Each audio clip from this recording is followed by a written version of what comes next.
Hello students, एक बार फिर से स्वागत हमारे YouTube channel maths means Vipin sir में। देखिए, आज के लेक्चर में जो बालाजी की बुक से आपको 3.3 एक्सरसाइज पिछले लेक्चर में कंप्लीट कराई थी, आज 3.4 बताना है। लेकिन 3.4 एक्सरसाइज बताने से पहले बहुत सारी चीज़ें बताने पड़ेगा।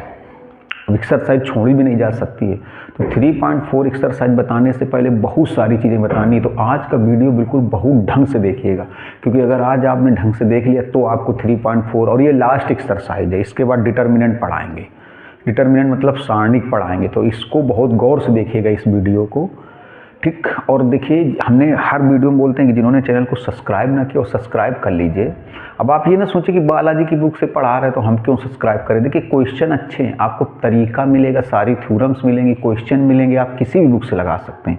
और जिनके पास बुक्स नहीं है तो हम वीडियो में हर एक एक्सरसाइज के पूरे क्वेश्चन दिखाते हैं आपको बहुत अच्छी तरीके से, और बोलते हैं स्क्रीनशॉट ले लो और नोट कर लो, फिर समझो, ठीक है ना। तो सब्सक्राइब जरूर कर लीजिए, ताकि आने वाले समय में आपको इंटर क्लास के हर एक चैप्टर का, हर एक वीडियो का नोटिफिकेशन मिलता रहे। और शेयर करिए ताकि ज़्यादा से ज़्यादा बच्चे पढ़ें, कमेंट्स करिए ताकि हमें भी पता चले आपको पढ़ के कैसा लग रहा है। देखिए, एक थ्योरम बताते हैं, जरूरी है थ्योरम, थोड़ा सा आ सकती है बोर्ड एग्जाम में, थ्योरम बहुत जरूरी है। ये वो सब चीज़ें, ये चीज़ें देखिए पढ़ करके आप 100 में से 100 मार्क्स ला सकते हैं। इग्नोर मत करिए, पढ़िए, सीखिए। देखिए, कहा गया सिद्ध करो एक विषम सममित आव्यूह की विषम पूर्णांक घात विषम सममित होती है। विषम सममित आव्यूह की विषम पूर्णांक घात विषम सममित होती है। मतलब जैसे कोई विषम सममित आव्यूह है तो उसमें विषम घात अगर लगा दी जाए, मतलब क्वेश्चन का क्या है, अगर कोई विषम सममित आव्यूह है तो उसमें अगर विषम घात लगा दी जाए तो जो आव्यूह बनेगा वो विषम सममित ही बनेगा। मतलब क्वेश्चन का समझना बहुत जरूरी। जैसे कोई विषम सममित आव्यूह है, उस आव्यूह में कोई विषम घात लगा दी जाए, अगर विषम घात लगा दी जाए तो जो नया आव्यूह बनेगा वो विषम सममित ही होगा, विषम सममित ही होगा। मतलब कोई विषम सममित आव्यूह है, फिर उसमें विषम पूर्णांक घात ले लें तब भी वो विषम सममित ही रहेगा। ये चीज़ सिद्ध करनी है कि अगर विषम सममित आव्यूह में कोई विषम घात ले लें तो विषम सममित आव्यूह ही रहेगा। जैसे मान लो कोई आव्यूह है वो विषम सममित है, अब उसमें कोई विषम घात ले लें, विषम का मतलब जैसे मान लो 1, 3, 5, 7, 9, इस तरीके से 11, 13, 15, 17, 19, इस तरीके से कोई उसमें विषम घात लगा दें तब भी वो विषम सममित आव्यूह ही रहेगा। चलिए देखिए कैसे सिद्ध करेंगे। देखो इसमें दिया क्या है,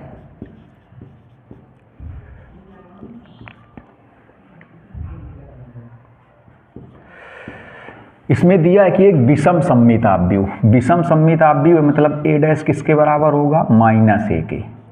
देखिए, आपको पता है कि विषम सममित आव्यूह कब होता है, मेरी बात समझिएगा, बहुत अच्छी थ्योरम है, आ सकती है पेपर में। देखिए, 100% मार्क्स लाने के लिए कुछ चीज़ें सीखनी पड़ेंगी। ऐसा नहीं कि केवल क्वेश्चन ही पढ़ लिए बस आ गए। और हमने आपको हर वीडियो में बताया कि हमारे चैनल से अगर आप जुड़ें तो आपको लग जाएगा, यकीन हो जाएगा कि जो फॉर्मेलिटी के लिए वीडियो हैं ही नहीं, आपको सिखाने के लिए 100% मार्क्स दिलाने के लिए वीडियो बना रहे हैं। इसीलिए कहते हैं आप पहले, सबसे पहले सब्सक्राइब कर लीजिए। देखिए, विषम सममित आव्यूह मतलब a डैश किसके बराबर होगा, -a के, क्योंकि आपने पढ़ा विषम सममित आव्यूह की क्वालिटी क्या होती है। विषम सममित आव्यूह का, अगर विषम सममित आव्यूह तो उसका परिवर्त उसी आव्यूह के बराबर होगा लेकिन आगे माइनस होगा। अगर विषम सममित आव्यूह है तो उस आव्यूह का परिवर्त उसी के बराबर होगा लेकिन आगे माइनस लग जाएगा। विषम सममित आव्यूह तो उसका परिवर्त उसी के बराबर होगा और माइनस लग जाएगा। विषम सममित अगर आव्यूह है तो उसका परिवर्त उसी के बराबर होगा लेकिन आगे माइनस लग जाएगा। तो दिया है, सिद्ध करना है विषम सममित आव्यूह की विषम पूर्णांक घात ले लें तो विषम सममित ही आना चाहिए। तो a जैसे मान लो विषम सममित आव्यूह है, क्योंकि आपने ऐसे मान लिया कि a डैश बराबर -a, मतलब a क्या है, एक विषम सममित आव्यूह है। अब इसकी विषम पूर्णांक घात ले लें, विषम पूर्णांक घात ले लिया, ये मान लो n यहाँ पर, जहां n कैसा है, विषम पूर्णांक है, n विषम पूर्णांक है। तो अब देखिए, अब विषम सममित आव्यूह है, विषम सममित है इसलिए a डैश किसके बराबर हुआ, -a के।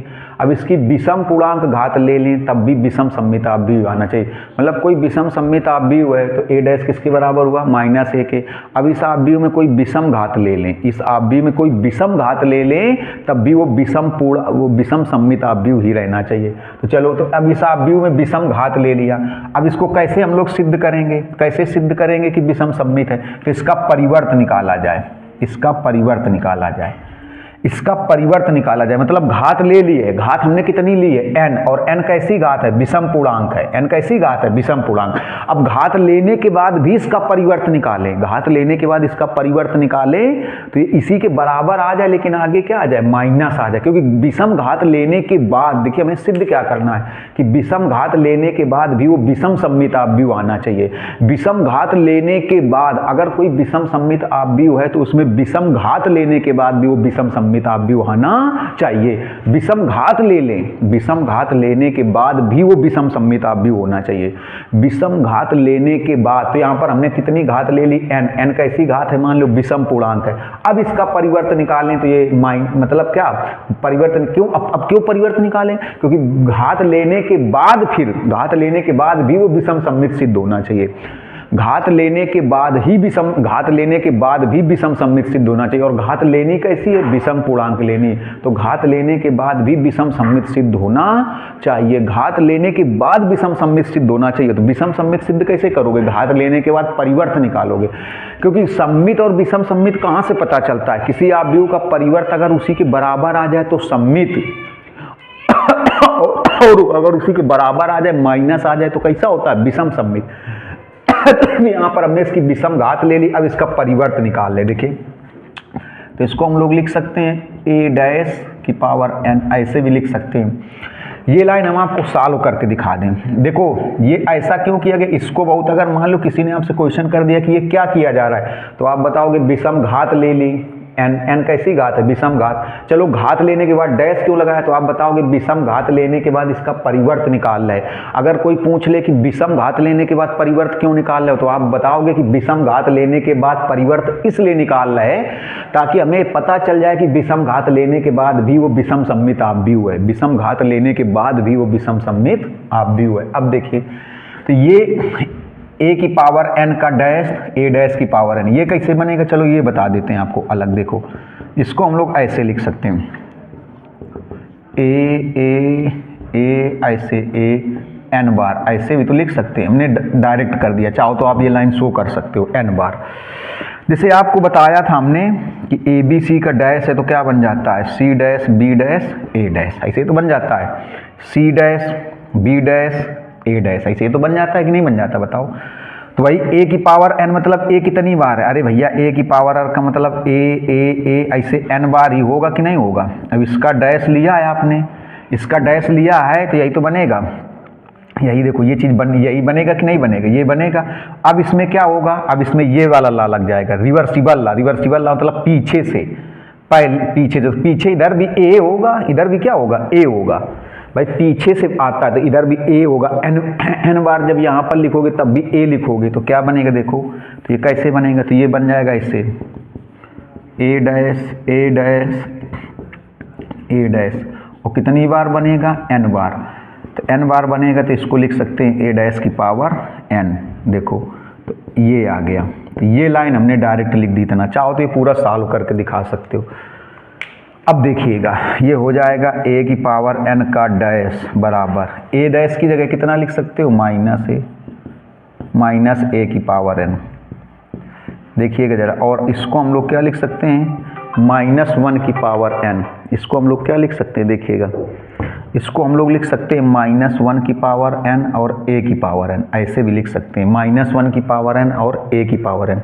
और देखिए n कैसा है, n विषम है, क्यों, क्योंकि पहले से पता है घात कैसी लेनी थी, विषम घात लेनी थी। कैसी घात लेनी थी, देखिए अगर आपसे कोई पूछे घात लेने के बाद डैश क्यों ले रहे हो, अगर कोई पूछ ले कि घात लेने के बाद डैश क्यों लगाया गया, तो आप बताओगे घात लेने के बाद परिवर्त निकाला है, क्योंकि घात लेने के बाद विषम सममित सिद्ध करना है, और सममित और विषम सममित कहाँ से सिद्ध होता है, परिवर्त से, और परिवर्त के लिए क्या करते हैं, डैश लगाते हैं। तो घात लेने के बाद परिवर्त निकाला गया, घात लेने के बाद देखो परिवर्त निकाल रहे, घात लेने के बाद परिवर्त निकाल रहे हैं। अब a डैश की जगह क्या बन गया, -a, इसको लिख सकते हैं -1 की पावर n इंटू a की पावर n, ऐसा लिख सकते हैं इसको।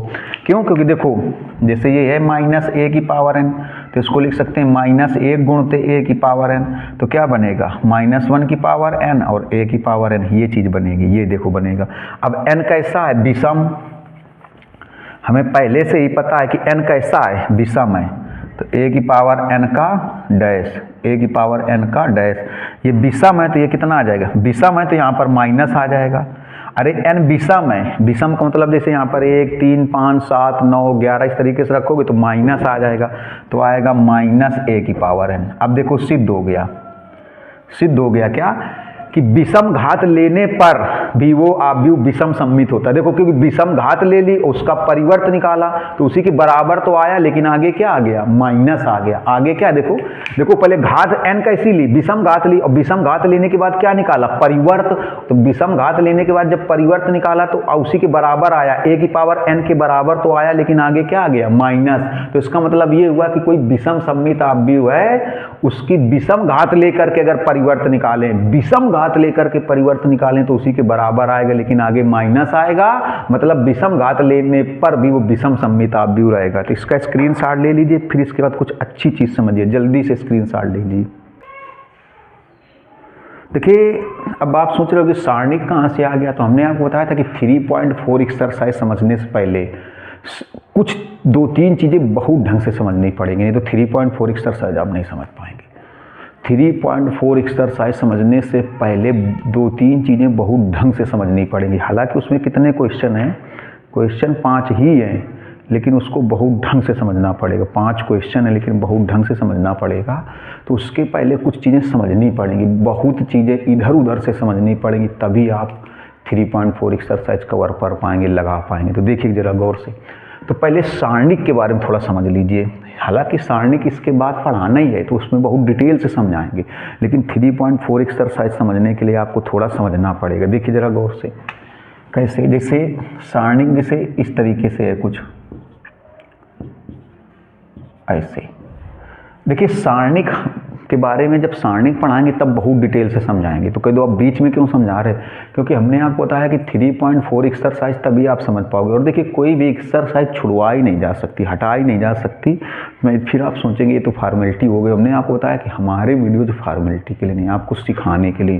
तो थोड़ा गौर से देखिएगा। 3.4 के लिए क्या करेंगे, जैसे इस टाइप की सारणिक है, सारणिक 2x2 हो गई, 3x3। सारणिक हमेशा वर्गाकार ही मिलेगी। वर्गाकार मतलब जैसे 2x2, 3x3, 4x4 इस तरीके से मिलेगी आपको। तो इसको हल कैसे करेंगे, देखो तो पहले इसको कैसे सॉल्व करेंगे। इसको ऐसे हल करते हैं, देखो ऐसे ऐसे गुणा करा देते हैं। तो 7 का गुणा 2 में करा देंगे, 14 आएगा।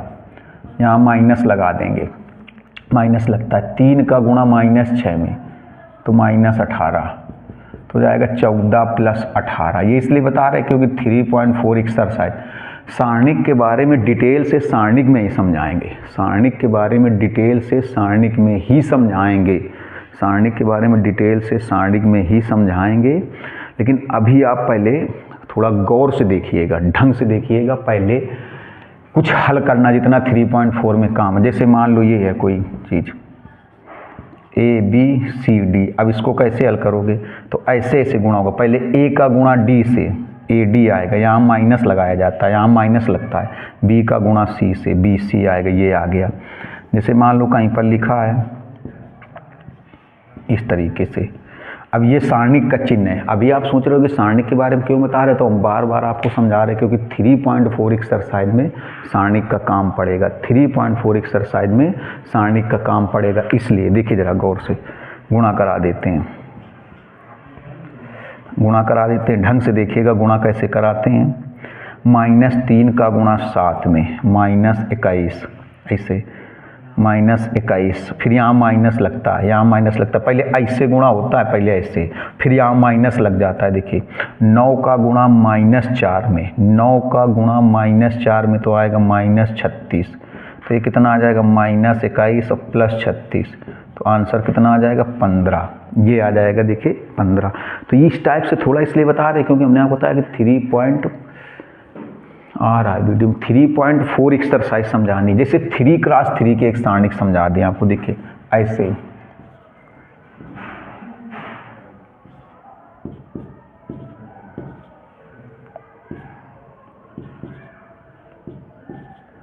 अब इसको कैसे हल करेंगे, थोड़ा सारणिक इसलिए बता रहे हैं क्योंकि हमने बताया कि 3.4 में सारणिक का काम है और एक्सरसाइज छुड़वाई नहीं जा सकती, इसलिए गौर से देखिएगा। इसको कैसे हल करेंगे ये तो आप सीख गए होंगे। ये सारी चीज़ें सिखा इसलिए रहे क्योंकि सवाल बताएंगे 3.4 के तो समझ ही नहीं पाएंगे इनके बिना बिल्कुल कतई नहीं समझ पाएंगे, इसलिए गौर से देखिए। तो इसमें ऐसे लेते हैं, पहले 2 लिया, देखो तो 2 के सामने की पूरी रो और 2 के सामने पूरा कॉलम ऐसे हटा दो। देखो 2 जैसे लिया तो 2 के सामने की पूरी रो और 2 के सामने का पूरा कॉलम ऐसे हटा दो। 2 के सामने की रो और 2 के सामने कॉलम हटा दो, ये इतने बचेंगे, ये 4। तो 0 का गुणा -3 पे 0 आएगा। यहाँ माइनस लगाते हैं, यहाँ माइनस लगाते हैं। देखो 2 के सामने की रो हटा देंगे, 2 के सामने कॉलम, ये 4 बचेंगे। तो 0 का गुणा -3 में 0, यहाँ माइनस लगाएंगे। 5 का गुणा -2 में तो -10 आएगा और माइनस ये तो +10 हो जाएगा। फिर देखो 4 लेते हैं, इसमें एक ऐसे लेते हैं प्लस माइनस प्लस, ऐसे लिया जाता है, हमेशा ध्यान रखिएगा। 2 प्लस में लिया गया, 4 कैसा लेंगे माइनस में, थोड़ा देखिएगा। अब 4 के सामने की ये रो हटा देंगे और 4 के सामने का कॉलम, 4 के सामने की रो हटा देंगे और 4 के सामने का कॉलम, 4 के सामने की ये रो हटा देंगे और 4 के सामने का कॉलम, 4 के सामने की रो और 4 के सामने का कॉलम, ये हटा देंगे। देखो ये 2 बचेंगे और ये 2 बचेंगे ऐसे।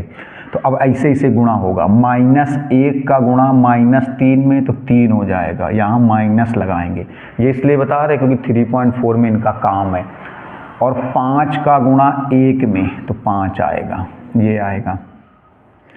इसके बाद देखो 6 लेंगे, ये 6 जब लेंगे, 6 गौर से देखिएगा, तो 6 के सामने की रो हटा देंगे और 6 के सामने का कॉलम ऐसे।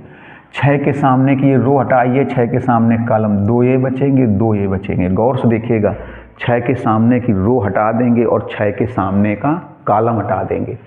ये 6 के सामने की रो हटेगी और 6 के सामने का कॉलम। -1 का गुणा -2 में तो 2 आएगा, यहाँ माइनस लगे, इतना देखो हट जाएगा इतना।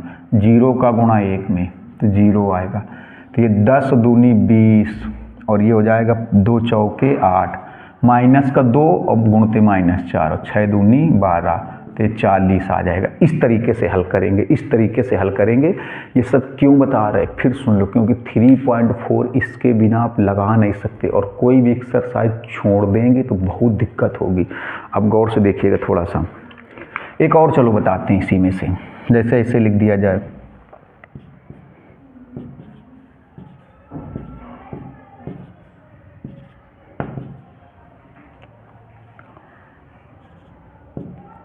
ऐसे लिख दिया गया, इसको प्लस में लेते हैं, इसको माइनस में, इसको प्लस में, समझिएगा। तो पहले प्लस माइनस लेना तो आपको प्लस में, लेकिन माइनस लगा है तो माइनस में लेंगे। देखो लेते हो इसे प्लस में लेकिन माइनस लगा है तो माइनस लेंगे, वही चीज़ प्लस में लेते हैं लेकिन प्लस माइनस का ऐसे भी माइनस बनेगा, चाहे इसे देख लो, प्लस माइनस का गुणा वैसे भी माइनस बनेगा। अब ये रो हटा देंगे, ये कॉलम हटा देंगे, ये रो और ये कॉलम, ये रो और ये कॉलम, ये इसके -1 के सामने की रो, -1 के सामने ये 2 बचेंगे, ये 2 बचेंगे। तो ऐसे गुणा कराएंगे। पहले 1 का गुणा -3 में होगा तो -3 आएगा, यहाँ माइनस लगाया जाएगा। 2 का गुणा -4 में होगा, 2 का गुणा -4 में होगा तो कितना आ जाएगा, -8 आएगा। तो -8 आएगा, यहाँ भी माइनस तो प्लस हो जाएगा। इसके बाद माइनस के बाद में माइनस, देखो प्लस के बाद में -1 लेंगे तो प्लस माइनस माइनस से हो जाएगा। फिर ये माइनस लेना होता है, ये प्लस में लेना होता है, ये माइनस में लेना होता है। माइनस के बाद में क्या लेंगे, -5, माइनस के बाद में -5 लेंगे। अब -5 के सामने की रो हटा देंगे, -5 के सामने का कॉलम, समझिएगा बहुत ढंग से, नहीं तो 3.4 एक्सरसाइज के एक भी क्वेश्चन नहीं लगा पाएंगे। देखिए माइनस में लेना होता है तो माइनस में लिया, और किसको लेना है, -5 को। तो -5 के सामने की रो हटा देंगे, -5 के सामने का कॉलम, -5 के सामने की रो हटा देंगे, -5 के सामने का कॉलम। 0 का गुणा -3 में 0 आएगा, 0 आएगा। देखो -5 के सामने की रो और -5 के सामने कॉलम हटा देंगे तो 2 ये बचेंगे और 2 ये बचेंगे। 0 का गुणा -3 में 0, यहाँ माइनस लगाएंगे। अब ये हट चुका है, देखो अब 2 का गुणा 3 में तो 6 आएगा।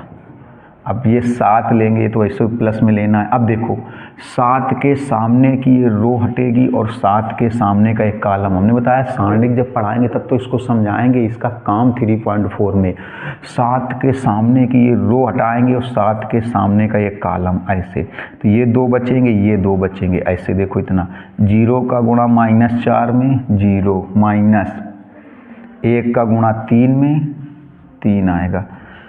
तो 8 में 3 घटाएंगे 5, 5 गुणते -1 -5, ये देखो +5 हो जाएगा। +5 गुणते -6 तो -30, +5 गुणते -6 तो -30 और 7 गुणते -21 ये आएगा, तो हो जाएगा -56। इस तरीके से देखिए, तो इनका पहले स्क्रीनशॉट लीजिए, तब एक चीज़ और नई चीज़ समझाते हैं, तब 3.4 समझाएंगे। जल्दी से स्क्रीनशॉट ले लीजिए, तो पहले एक चीज़ और समझाते हैं। अब देखिए सय खंड कैसे निकालते हैं, सय गुणन खंड। अब कहते ये क्यों निकाल रहे हैं, क्योंकि इनकी भी ज़रूरत है प्रश्नावली 3.4 में। जैसे कोई आप भी है ऐसे ही, अब ऐसे कह दीजिए, देखो सय खंड, जैसे कह दीजिए वो 1 का सय खंड, थोड़ा समझिएगा, 1 का सय खंड, तो 1 का सय खंड इसको हम लोग लिखेंगे A11। A11 क्यों लिखेंगे, A11 इसलिए लिखेंगे कि मतलब A मतलब जैसे ये आप भी हो या सारणिक है, A11 एडजॉइंट इसको बोलते हैं, सय खंड A11 से डिनोट कर दिया। A11 क्यों लिखेंगे ये समझिए, A11 क्यों लिखेंगे, गौर से देखिएगा। 11 का मतलब हो गया ये पहली पंक्ति में है, पहले कॉलम में 11 का मतलब हो गया पहली पंक्ति में है, पहले कॉलम में। कैपिटल ए से तो डिनोट कर दिया गया, कैपिटल ए से डिनोट कर दिया गया। 11 का मतलब पहली पंक्ति और पहला कॉलम, पहली पंक्ति और पहला कॉलम। तो देखिए, तो ये 1 और 1 को जोड़िए कितना बनेगा, इसको समझना बहुत ढंग से, नहीं तो एक भी सवाल नहीं समझ पाओगे। 1 और 1 को जोड़ेंगे 2 आएगा। 2 कैसी संख्या है, सम। अगर 2 सम संख्या है तो यहाँ पर प्लस लेंगे, 2 सम संख्या है तो प्लस लेंगे। अगर इनको जोड़ने से विषम बने तो माइनस लेंगे, इनको जोड़ने से विषम बने तो माइनस लेंगे। इस एक्सरसाइज के हम सारे क्वेश्चन हम सॉल्व करके बताएंगे, लेकिन तब भी उसके पहले ये समझिए। तो देखो A11 इसका सय खंड निकलेगा। A11 कैसे, इसको देखो ऐसे हटा देंगे, 1 के सामने की रो और कॉलम हटा देंगे तो 6 आएगा, ये आया। 2 का सय खंड सब का निकालना पड़ेगा, देखो 2 का सय खंड, तो इसको बोलेंगे A12। A12 क्यों बोलेंगे, क्योंकि पहली पंक्ति में है और दूसरे कॉलम में है। पहली पंक्ति तो है लेकिन कॉलम दूसरा है, पहली पंक्ति और दूसरा कॉलम। तो देखो 1 और 2 को जोड़ेंगे 3 आएगा। 3 विषम संख्या है तो यहाँ माइनस लेंगे, 3 विषम संख्या है तो यहाँ माइनस लेंगे। अब कैसे निकालेंगे, तो 1 2 पहली पंक्ति दूसरा कॉलम, ये पहली पंक्ति 2 का निकाल लेना, 2 का, 2 के सामने पंक्ति और ये हटा दो, पंक्ति हटा दो, कॉलम हटा दो, पंक्ति हटा दो, 1 2 पंक्ति हटा दो, कॉलम हटा दो, क्या बचा -4, तो हो जाएगा 4, ये हुआ 6। जैसे -4 का सय खंड, ये सब जानना बहुत ज़रूरी है, बस इसी के बाद सवाल लग जाएगा। इसको लिखेंगे A21 क्यों लिखेंगे, देखिए A21 इसलिए लिखेंगे दूसरी पंक्ति और पहला कॉलम, दूसरी पंक्ति और पहला कॉलम। देखो A21 दूसरी पंक्ति और पहला कॉलम, तो 2 और 1 3 कैसी संख्या, विषम, तो यहाँ माइनस लगाइए, विषम है तो माइनस लगाइए, विषम है 2 और 1 जोड़िए 3 कैसा विषम है तो माइनस लगा दीजिए। A21 दूसरी पंक्ति और पहला कॉलम। देखिए माइनस बनता कैसे, इसको भी आपको बता दें, यहाँ पर फार्मूला होता है -1 की पावर R + C। ये माइनस प्लस कैसे बनता है ये समझाए दे रहे। -1 की पावर R + C मतलब रो प्लस कॉलम, रो प्लस कॉलम, तो -1 की पावर रो कितनी है, देखो 2 दूसरी है और कॉलम कौन सा है, पहला, रो है दूसरी, कॉलम है पहला, तो हो जाएगा -1 की पावर 3। तो कितना आएगा, -1 ही तो आएगा, क्योंकि 3 कैसा है, विषम है। इसलिए हमने डायरेक्ट आपको बता दिया कि सम बने तो प्लस लो, इन दोनों को जोड़ने से विषम बने तो माइनस लो, सम बने तो प्लस लो, विषम बने तो माइनस लो। देखो तो A21 2 और 1 को जोड़ेंगे 3 आएगा, 3 कैसा है, विषम है, 3 विषम है। तो अब देखिए जरा 21 मतलब दूसरी पंक्ति पहला कॉलम, दूसरी पंक्ति पहला कॉलम, क्या बचेगा 2, तो -2। अब 6 का सहखंड देखो,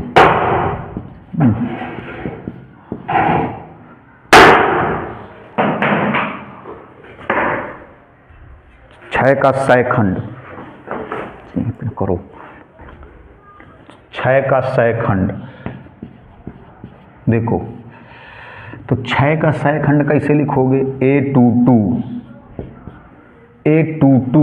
2 और 2 जोड़ेंगे 4 हो जाएगा। इसमें भी वही बनेगा -1 की पावर r प्लस सी, तो -1 की पावर देखो r भी 2 है और c भी 2 है, तो -1 की पावर 4, तो प्लस बन जाएगा। इसलिए हमने डायरेक्ट बताया कि इनको जोड़ने से सम बने तो प्लस और विषम बने तो माइनस, जोड़ने से सम बने तो प्लस। अब देखो 2 दूसरी पंक्ति दूसरा कॉलम 1 आएगा, तो ये आया। इस तरीके से निकालते हैं सहखंड। एक और समझाते हैं, फिर एक 3x3 का समझाते हैं, क्योंकि देखिए एक्सरसाइज 3.4 तभी समझ पाओगे जब ये सारी चीज़ें समझ जाओगे। जैसे मान लीजिए कोई सारणिक या आव्यूह, ये तो सारणिक है, वैसे आव्यूह को सारणिक में बदलना पड़ेगा, वो तो देखिएगा। खैर तो मान लो लिखा है AB - C - Y इस तरीके से। अब इसका देखो पहले सहखंड निकाला है, A11 है, A11 मतलब 11 इसका सहखंड, पहली पंक्ति पहला कॉलम, तो 1 और 1 को जोड़ेंगे 2 आएगा। 2 कैसी संख्या है, सम है, 2 कैसी संख्या है, सम है, 2 सम है, तो 11 देखो, तो 11 पहली पंक्ति और पहला कॉलम, पहली पंक्ति और, तो क्या बचेगा -y, तो यह आ जाएगा -y। फिर इसका b का सहखंड निकालें तो इसको लिखेंगे A12, b का सहखंड निकालें तो इसको 12 लिखेंगे। 12 क्यों लिखेंगे, पहली पंक्ति दूसरा कॉलम, पहली पंक्ति दूसरा कॉलम, 1 और 2 को जोड़ेंगे 3 विषम है, 3 विषम है तो माइनस लगेगा। देखो 1 और 2 को जोड़ेंगे 3 आएगा, 3, ये सारी चीज़ें समझना तब 3.4 लगा पाओगे। 1 और 2 को जोड़ेंगे 3 आएगा, 3 विषम है तो आगे माइनस लग जाएगा, 3 विषम है तो आगे माइनस लग जाएगा। 1 2 पहली पंक्ति दूसरा कॉलम, देखिए पहली पंक्ति दूसरा कॉलम, क्या बचा -c, तो हो जाएगा c। फिर A21 मतलब दूसरी पंक्ति पहला कॉलम, तो पहले 2 और 1 इसको जोड़ेंगे 3 आएगा, 2 और 1 3 आएगा, 3 कैसा है, विषम, तो आगे माइनस ले लीजिए। 2 और 1 को जोड़ेंगे 3 आएगा, 3 कैसा है, विषम है, 3 विषम है तो आगे माइनस ले लो, अभी बताया था कैसे, 2 और 1 3 विषम है तो माइनस ले लो। A21 दूसरी पंक्ति पहला कॉलम, दूसरी पंक्ति पहला कॉलम, दूसरी पंक्ति पहला कॉलम, तो क्या बचा b, तो आएगा -b। फिर हो जाएगा A22, 1 मिनट देख लें वीडियो में कट तो नहीं रहा है, A22 आ रहा है, देखिए A22 2 और 2 4 सम है तो आगे प्लस ले लो, आगे प्लस ना भी लो तब भी सही है क्योंकि प्लस ही माना जाएगा, लेकिन माइनस अगर है तो माइनस आगे लेना पड़ेगा, प्लस अगर है नहीं ले रहे हो तो कोई दिक्कत नहीं।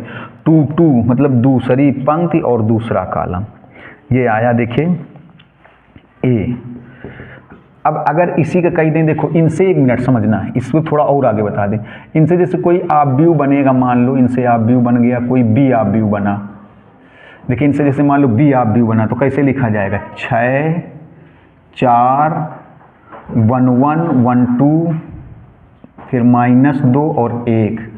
अब कहते हैं सहखंडज आव्यूह, देखिए ये कैसे बनेगा, बस यही जरूरी है, सहखंडज आव्यूह यही निकालना पड़ेगा 3.4 में। सहखंडज आव्यूह को बोलते हैं एडजॉइंट मैट्रिक्स बोलते हैं, एडजॉइंट मैट्रिक्स ये बोला जाता है सहखंडज आव्यूह, एडजॉइंट मैट्रिक्स। इसको शॉर्टकट में ऐसे लिख देते हैं, देखो शॉर्टकट में ऐसे लिख देते हैं एडजॉइंट ए, शॉर्टकट में लिख दिया। तो पहले देखो ये जो सहखंड बने, सहखंड क्या बने, कैसे लिखेंगे, 1 1 की जगह 6, 1 2 की जगह 4, 2 1 की जगह -2 और 2 2 की जगह 1। अब सहखंडज आव्यूह को एडजॉइंट मैट्रिक्स बोलते हैं, इसे लिखा जाता है ADJ। तो सहखंडज कैसे निकालते हैं, ये जो B बना इसी का परिवर्त निकाल दो, जो B बना है इसी का परिवर्त निकाल दो। देखिए सहखंडज आव्यूह की जरूरत है 3.4 में, सहखंडज आव्यूह की जरूरत है 3.4 में, तो B का परिवर्त निकाल दो। देखो B का परिवर्त कैसे निकालो, देखो ये पहला कॉलम इसको पहली पंक्ति में बदल दो, ये दूसरा कॉलम इसको दूसरी पंक्ति में बदल दो, चाहे कहते हो पहली पंक्ति को पहले कॉलम में, दूसरी पंक्ति को दूसरे कॉलम। यहाँ पर भी ऐसे कह सकते हो, जैसे मान लो इनसे कोई आव्यूह बनेगा, उसको B मान लो पहले, कैसे बनेगा, A11 minus Y, A12 C, A21 minus B, A22 A, ये आया। अब इसका देखो परिवर्त कर दो, एडजॉइंट ए बराबर, एडजॉइंट ए बराबर मतलब एडजॉइंट मतलब सहखंडज आप दो, इस बी का परिवर्त मतलब बी डैश, बी का परिवर्त। एडजॉइंट ए का काम है 3.4 में, एडजॉइंट ए का काम है 3.4 में, इसलिए इसको गौर से देखिएगा। तो बी का परिवर्त, परिवर्त कैसे निकालो, देखो ये पहला कॉलम है तो इसको पहली पंक्ति में, और ये दूसरा कॉलम है तो इसको दूसरी पंक्ति में। ये इसका स्क्रीनशॉट लीजिए, तो एक 3x3 वाले में समझा दिया जाए, जल्दी से स्क्रीनशॉट ले लीजिए इसका। देखिए 3x3 वाले के सहखंड समझिएगा, इसके सहखंड क्यों निकाल रहे हैं, क्योंकि एडजॉइंट निकालना है, सहखंडज आप व्यू। इसके बाद बस सीधे सवाल में चलेंगे, इसके बाद सीधे सवाल में चलेंगे, 3.4 के पहले सवाल से स्टार्ट हो जाएंगे, तो इसको समझ लेना थोड़ा। इसमें सहखंड कैसे निकालेंगे, पहले निकालेंगे, देखो A11 तो 1 जोड़ेंगे 2 आएगा, 2 कैसी संख्या है, सम है, इसको समझिएगा गौर से, क्योंकि इसके बाद पहला सवाल बताएंगे। सम है तो आगे प्लस लगा दो, देखिए प्लस ना भी लगाओ तब भी प्लस है। अब 1 कैसे लेंगे देखिएगा, वही पहली पंक्ति और पहला कॉलम, पहली पंक्ति और पहला कॉलम ऐसे हटा देंगे, ये पहली पंक्ति और ये पहला कॉलम हटा देंगे, तो ये 2 बचेंगे और ये 2 बचेंगे। इसको बहुत समझना गौर से, बस इसके बाद एक्सरसाइज स्टार्ट कर देंगे। और ये क्यों निकाल रहे हैं, एडजॉइंट निकालने के लिए, सहखंडज आप व्यू निकालने के लिए। सहखंडज आप व्यू क्यों निकालना है, क्योंकि एक्सरसाइज 3.4 में उसका काम है। देखिएगा जरा गौर से, तो A11 ये A11 इसका मतलब 3 का सहखंड है, 3 का सहखंड भी कह सकते हो, 3 का सहगुणनखंड भी कह सकते हो। देखिए 1 ये ऐसे, और एक को जोड़ेंगे कितना आएगा, 2 कैसी संख्या है, सम है तो प्लस आएगा। यहाँ पर प्लस ना लिखो तब भी कोई दिक्कत नहीं, लेकिन माइनस लिखना पड़ेगा, तो थोड़ा गौर से देखिएगा। इसके बाद सवाल में चलेंगे, 1 ये 3, ये रो और ये कॉलम ऐसे हटा देंगे, ये 2 बचेंगे, ये 2 बचेंगे। 0 का गुणा -6 में 0, 5 का गुणा -1 में तो -5 आएगा, -5, ये भी माइनस तो प्लस हो जाएगा, तो ये आया 5। इसके बाद देखिएगा जिससे निकालेंगे A12 तो 1 और 2 को जोड़ेंगे 3 आएगा, 1 और 2 को जोड़ेंगे कितना आएगा, 3 सम है कि विषम है, विषम है तो यहाँ माइनस लेना पड़ेगा, माइनस तो दिखाना पड़ेगा, प्लस नहीं लिख रहे हो कोई दिक्कत नहीं।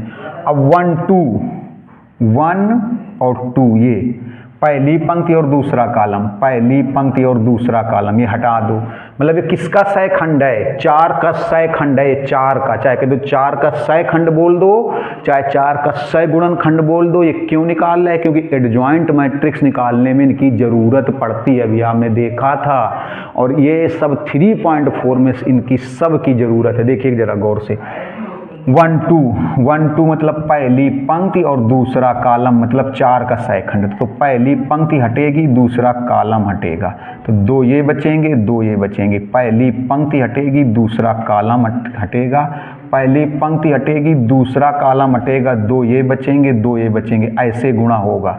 1 का गुणा -6 में तो -6 आएगा, यहाँ तो माइनस लगाते ही हैं, देखो ये हट गया और ये हट गया। 1 का गुणा -6 में -6, -1 का गुणा -2 में तो 2 आएगा, और ये तो माइनस होता है, तो कितना आ जाएगा ये -8 + 8 हो जाएगा।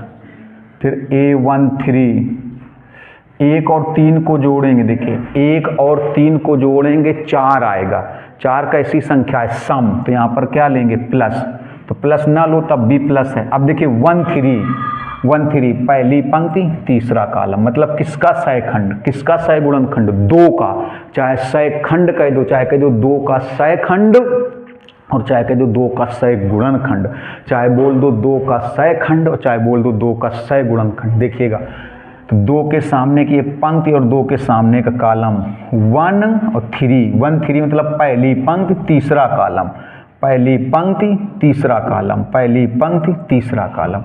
1 तो ये देखिए कितना हट जाएगा, ये 2 बचेंगे, ये 2 बचेंगे। 1 का गुणा 5 में तो 5 आएगा, माइनस 0 का गुणा -2 में तो 0 आएगा, तो हो जाएगा 5, ये आया। अब इसके बाद A21 इस A21 देखो 2 और 1 कितना हुआ 3, 2 और 1 कितना हुआ 3, और 3 कैसी संख्या है विषम, 3 कैसी है विषम, तो यहाँ पर क्या लेंगे माइनस। अब A21 मतलब इसमें A21 मतलब इस एक का सहखंड, इस एक का सहखंड या एक का सहगुणनखंड, इस एक का सहखंड या एक का सहगुणनखंड, एक का सहखंड या एक का सहगुणनखंड। 21 दूसरी पंक्ति पहला कॉलम, दूसरी पंक्ति पहला कॉलम, दूसरी पंक्ति पहला कॉलम, दूसरी पंक्ति पहला कॉलम। तो ये 2 बचेंगे, ये 2 बचेंगे। देखो ये दूसरी पंक्ति हट जाएगी, ये 0 है, ये 0 है, दूसरी पंक्ति हट जाएगी, पहला कॉलम हट जाएगा, ये 2 बचेंगे और ये 2 बचेंगे। तो 4 का गुणा -6 में -24, यहाँ माइनस लगाएंगे। देखो ये हट जाएगा और ये हट जाएगा, ये हट जाएगा और ये हट जाएगा।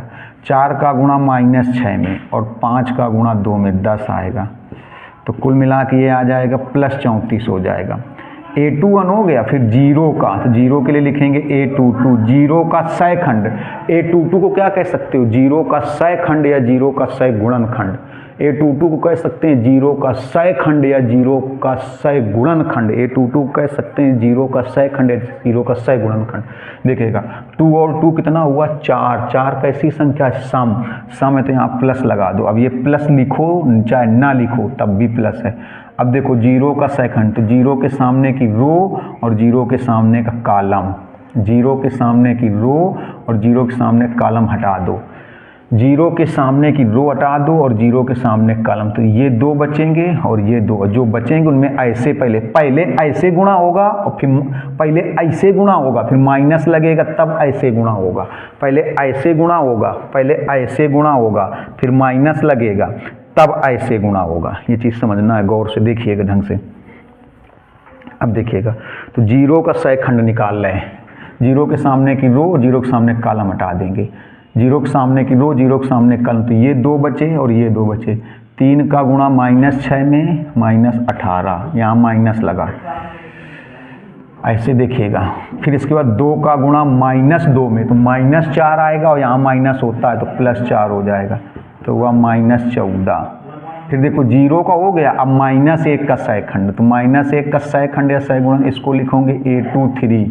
A23 क्यों लिखेंगे, क्योंकि ये देखिए दूसरी पंक्ति में है और तीसरे कॉलम में है, ये दूसरी पंक्ति में है और तीसरे कॉलम में है, तीसरे कॉलम में। देखो 2 और 3 को जोड़ेंगे 5 आएगा, 5 विषम है, विषम है तो यहाँ आपको माइनस लेना पड़ेगा। अब देखो इसकी वैल्यू कैसे निकालेंगे, दूसरी पंक्ति हटा देंगे और तीसरा कॉलम हटा देंगे, दूसरी पंक्ति हटा देंगे तीसरा कॉलम हटा देंगे, दूसरी पंक्ति हटा देंगे तीसरा कॉलम हटा देंगे। ये 2 बचेंगे, ये 2 बचेंगे। जो बचेंगे पहले उसमें ऐसे गुणा होगा, माइनस लगेगा, फिर ऐसे गुणा होगा। तो A23 दूसरी पंक्ति, इसको कह सकते हैं -1 का सहखंड, चाहे कह दो -1 का सहगुणनखंड। ये क्यों निकालना होता है, क्योंकि सहखंडज ऑब्यू एडजॉइंट निकालना है, एडजॉइंट निकालना है 3.4 एक्सरसाइज में। तो ये ऐसे रो हटेगी और ये ऐसे कॉलम हटेगा, ये रो हटेगी और ये कॉलम, ये रो देखो हट जाएगी, ये कॉलम, तो ये दोनों बच जाएंगे, ये दोनों। तो 3 का गुणा 5 में 15 -4 का गुणा -2 में, तो -8 आएगा और यहाँ भी माइनस, तो +8 हो जाएगा, तो हो जाएगा 15 8 23 माइनस। अब इस -2 का सहखंड, तो इसको लिखेंगे A31। 31 क्यों, क्योंकि तीसरी पंक्ति है पहला कॉलम है, तीसरी पंक्ति है पहला कॉलम है, और 3 और 1 को जोड़ेंगे 4 आएगा, 4 एक सम संख्या है तो यहाँ प्लस ले लेंगे, यहाँ प्लस, तो प्लस चाहे ना लिखो, ऐसे देखो ये किसका सहखंड है, -2 का सहखंड भी लिख सकते हो, -2 का सहगुणनखंड भी लिख सकते हो। ये क्यों निकाल रहे हैं, क्योंकि एडजॉइंट की जरूरत है ना, एडजॉइंट निकालना सिखा रहा है, एडजॉइंट मैट्रिक्स सहखंडज ऑब्यू निकालना सिखा रहा है। देखिए तो तीसरी पंक्ति हटा देंगे, पहला कॉलम हटा देंगे, तीसरी पंक्ति हटा देंगे, पहला कॉलम हटा देंगे, तीसरी पंक्ति हटा देंगे, पहला कॉलम हटा देंगे, ऐसे। तो ये दोनों बचेंगे, ये दोनों बचेंगे, ऐसे ऐसे गुणा, पहले ऐसे गुणा फिर माइनस फिर ऐसे गुणा। देखिएगा जरा, तो तीसरी पंक्ति और पहला कॉलम हटाएंगे, 4 का गुणा -1 में -4, यहाँ माइनस लगेगा, 2 का गुणा 0 में तो 0 आएगा, तो आ जाएगा -4। फिर इस 5 का सहखंड, तो A32 लिखेंगे इसको। A32 क्यों लिखा गया? क्योंकि तीसरी वाली पंक्ति है, दूसरा वाला कॉलम है। 3 और 2 को जोड़ेंगे 5 आएगा। 5 एक विषम संख्या है तो आगे क्या लगाएंगे? माइनस। अब देखिए तो 5 का सहखंड या 5 का सहगुणनखंड, तीसरी पंक्ति दूसरा कॉलम, ये हटेगा। तीसरी पंक्ति हटेगी, दूसरा कॉलम हटेगा। तीसरी पंक्ति हटेगी और ये दूसरा कॉलम हटेगा। तीसरी पंक्ति हटेगी और ये दूसरा कॉलम हटेगा। तो ये दोनों बचेंगे, ये दोनों बचेंगे। 3 का गुणा -1 में -3, यहाँ माइनस लगेगा। देखो ये हट गया और ये हट गया। 3 का गुणा -1 में फिर माइनस लगा। 2 का गुणा 1 में 2 आएगा। अब -6 का सहखंड निकालोगे, -6 का सहखंड निकालोगे, A33 आ गया। कितना आ जाएगा? देखो A33 आ जाएगा। A33 क्योंकि तीसरी पंक्ति में तीसरे कॉलम में 3 और 3 को जोड़ेंगे 6, 6 सम है, 6 सम है तो आगे क्या लोगे? प्लस। तो प्लस चाहे ना लिखो। देखो तीसरी पंक्ति, ये तीसरी पंक्ति और ये तीसरा कॉलम, ये तीसरी पंक्ति और ये तीसरा कॉलम हटेगा। तो 3 का गुणा 0 में 0 आएगा, माइनस 4 का गुणा 1 में तो 4 आएगा, -4। अब इनसे कोई आप व्यू बना, मान लो वो B बना। सपोज कर लो कि इनसे कोई आप व्यू बना, वो B बना। देखिएगा थोड़ा सा B बना कैसे बनेगा। देखो पहले A11 लिखेंगे 5, A12 8, A13 5, A21 34, A22 -14, A23 -23, A31 -4, ये आएगा कितना? +5 आएगा। ये 5 और ये -4। अब आपको निकालना क्या है? जैसे हिंदी में बोलते हैं, समझो A का सहखंडाजाव्यू, ऐसे बोलेंगे। देखिए इसकी ज़रूरत है इसलिए बता रहे हैं, नहीं तो स्टार्टिंग में पढ़ाएंगे। A का सहखंडाजाव्यू शॉर्टकट में ऐसे लिख देते हैं, एडजॉइंट A। एडजॉइंट का केवल ADJ लिखा है, इंग्लिश में इसको एडजॉइंट मैट्रिक्स बोलते हैं। इंग्लिश में बोलते हैं सहखंडाव्यू, नहीं सहखंडाजाव्यू होता है, सहखंडाजाव्यू। एडजॉइंट ADJOINT, एडजॉइंट A का मतलब हो गया A का सहखंडाजाव्यू, लेकिन एडजॉइंट को शॉर्टकट में लिखा गया ADJ। ये कैसे निकाला जाता है? B का परिवर्त निकाल दिया जाए। B का परिवर्त कैसे निकालेंगे? जो पंक्तियों को स्तंभों में और स्तंभों को पंक्तियों में, पंक्तियों को स्तंभों में और स्तंभों को पंक्तियों में, पंक्तियों को स्तंभों में और स्तंभों को पंक्तियों में। जैसे ये पहला स्तंभ है तो इसको पहली पंक्ति में, ये दूसरा स्तंभ है इसको दूसरी पंक्ति में, ये तीसरा स्तंभ है इसको तीसरी पंक्ति में। ये आ गया। तो देखो ये जो आव्यूह बना था, सहखंड लेने से जो आव्यूह बना था, सहखंड लेने से जो आव्यूह बना था उसका परिवर्त कर दिया तो एडजॉइंट बन गया, सहखंडाजाव्यूह बन गया। इसकी ज़रूरत है 3.4 एक्सरसाइज में। इतने के स्क्रीनशॉट लीजिए, फिर अभी बताते हैं। जल्दी से स्क्रीनशॉट कर लीजिए इसका। अब देखिए 2 चीज़ें और समझ लीजिए, फिर 3.4 एक्सरसाइज। ये इम्पॉर्टेंट है 1 नंबर के लिए। जैसे एक चीज़ हो गई अव्युत्क्रमणीय आव्यूह, छोटी सी छोटी चीज़ें जानना बहुत ज़रूरी है। अव्युत्क्रमणीय आव्यूह,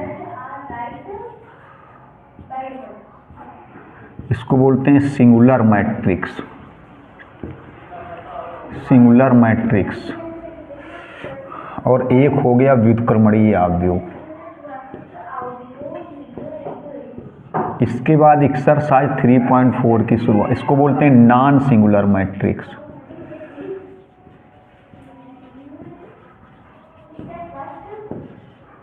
नॉन सिंगुलर मैट्रिक्स, इसको समझना बहुत ज़रूरी है। इसके बाद में फिर एक्सरसाइज के क्वेश्चन बताए जाएंगे 3.4 के। जैसे कोई आव्यूह दिया जाए, देखिए मान लो ये आव्यूह दिया गया,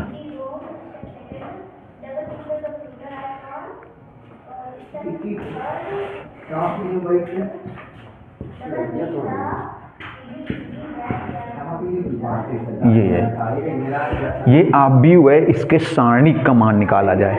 अगर किसी आव्यूह के सारणिक का मान 0 आ जाए, किसी भी आव्यूह के सारणिक का मान 0 आ जाए तो अव्युत्क्रमणीय होता है, और सारणिक का मान 0 ना आए तो व्युत्क्रमणीय होता है। कोई भी आव्यूह दिया जाए उसके सारणिक का मान निकाला जाए, कोई भी आव्यूह दिया जाए उसके सारणिक का मान निकाला जाए, अगर 0 आ जाए तो अव्युत्क्रमणीय होता है, अव्युत्क्रमणीय। देखिए जैसे ये आव्यूह है, इसके सारणिक का मान निकालो।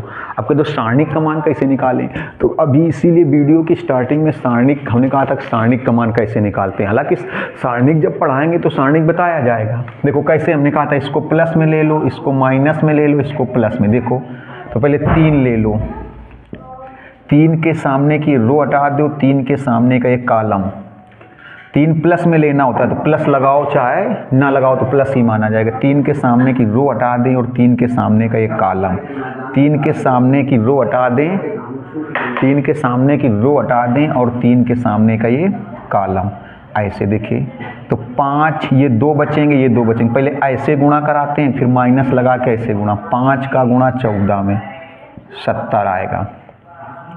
-1 का गुणा -2 में तो -2 आएगा, तो यहाँ प्लस हो जाएगा। फिर माइनस लगाएंगे, क्योंकि 3 को प्लस में लेना है, इसको माइनस में लेना होता है, तो माइनस लगा के क्या लेंगे, -1। माइनस लगाने के बाद में -1 लिया जाएगा। देखिए माइनस लगा के -1 लेंगे, -1 के सामने की रो हटाएंगे और -1 के सामने का कॉलम। -1 के सामने की रो हटाएंगे और -1 के सामने का कॉलम, ये ऐसे। तो ये 2 बचेंगे, ये 2 बचेंगे, तो 0 का गुणा 14 में 0 आ जाएगा। -1 का गुणा 6 में तो 6 आ जाएगा। फिर 7 लेंगे तो 7 प्लस में लेना है। देखिए 7 के सामने की ये रो हटाएंगे और 7 के सामने का कॉलम। 7 के सामने की रो हटा देंगे और ये कॉलम हटा देंगे 7 के सामने। तो 0 का गुणा -2 में 0, -5 का गुणा 6 में 30, ये हो जाएगा 72। 72 का गुणा 3 में तो 216 आएगा। ये प्लस का 1 प्लस 1 का गुणा -6 में -6, और ये 7 का 21, ये हो जाएगा। देखिए 216 - 216, आंसर कितना आया, 0। तो अगर किसी भी आव्यूह के सारणिक का मान निकाला जाए, अगर 0 आ जाए तो उसको बोलते हैं अव्युत्क्रमणीय आव्यूह बोला जाता है। अव्युत्क्रमणीय आव्यूह मतलब आव्यूह है लेकिन उसको सारणिक जैसा सॉल्व करने पर अगर 0 आ जाए तो अव्युत्क्रमणीय होता है। और अगर 0 ना आए किसी भी आव्यूह के सारणिक, वर्ग आव्यूह होना चाहिए, लेकिन वर्ग आव्यूह होगा तभी ये कर पाएंगे, क्योंकि सारणिक हमेशा वर्गाकार होती है। वर्ग आव्यूह मतलब जितनी पंक्तियां उतने ही स्तंभ होने चाहिए, जितनी पंक्तियां उतने ही स्तंभ होने चाहिए। इसके लिए कोई एग्जाम्पल एक समझ लेते हैं, जैसे ये है,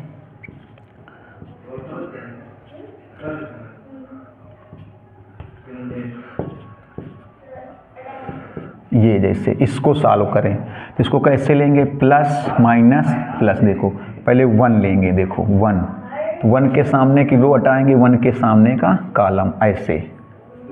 2 का गुणा -1 में -2, यहाँ माइनस लगाएंगे। 1 का गुणा 4 में 4 आएगा।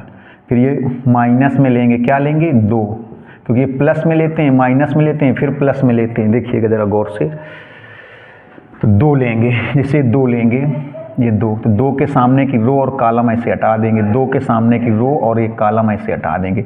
0 का गुणा -1 में 0, माइनस, ये रो हटा देंगे और ये कॉलम, तो ये 2 बचेंगे और ये 2 बचेंगे। 0 का गुणा -1 में माइनस लगाएंगे, 1 का गुणा 3 में 3 आएगा।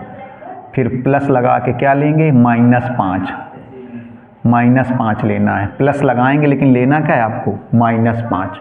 प्लस तो रहेगा क्योंकि प्लस में रहता है 1, ये फिर माइनस में देखो 2 लिया, फिर प्लस में लेंगे, लेकिन है क्या, -5 है, तो प्लस माइनस वैसे भी माइनस बनेगा, प्लस माइनस का गुणा वैसे भी क्या बनेगा, माइनस। अब देखो इस -5 के सामने की रो हटा देंगे, एक कॉलम हटा देंगे। -5 के सामने की रो और कॉलम, तो ये इतना हट जाएगा, तो ये दोनों बचेंगे, ये दोनों। 0 का गुणा 4 पे 0, ये कभी कभी 1 या 2 नंबर में पूछा जाता है, व्युत्क्रमणीय आव्यूह और अव्युत्क्रमणीय आव्यूह, लेकिन इसके लिए वर्ग आव्यूह होना चाहिए, जितनी पंक्तियां उतने स्तंभ होने चाहिए। अब देखिए ये रो हटा देंगे, ये कॉलम। 0 का गुणा 4 में, 2 का गुणा 3 में 6 आएगा। ये हो जाएगा -6, ये हो जाएगा +6 और ये हो जाएगा 30। देखिए ये आया 30, तो ये 0 नहीं आया, तो किसी भी वर्ग आव्यूह के सारणिक का मान अगर 0 आ जाए, किसी भी वर्ग आव्यूह के सारणिक का मान 0 आ जाए तो अव्युत्क्रमणीय होता है, सिंगुलर मैट्रिक्स होता है। और किसी भी आव्यूह के सारणिक का मान 0 ना है तो व्युत्क्रमणीय होता है। अब देखिए ये सारी चीज़ें बता दी। अब 3.4 बालाजी बुक से एक्सरसाइज बतानी, तो इसलिए क्योंकि वीडियो लंबा ना हो इसलिए इसको यहीं समाप्त करते हैं। नेक्स्ट लेक्चर में 3.4 के सारे क्वेश्चन बताएंगे और 3.4 के सारे क्वेश्चन बताएंगे तो मैट्रिक्स समाप्त हो जाएगा। वहीं से लास्ट अगला वाला जो लेक्चर होगा वो लास्ट लेक्चर ही होगा मैट्रिक्स का। तो मिलते हैं नेक्स्ट वीडियो में। नमस्कार, धन्यवाद।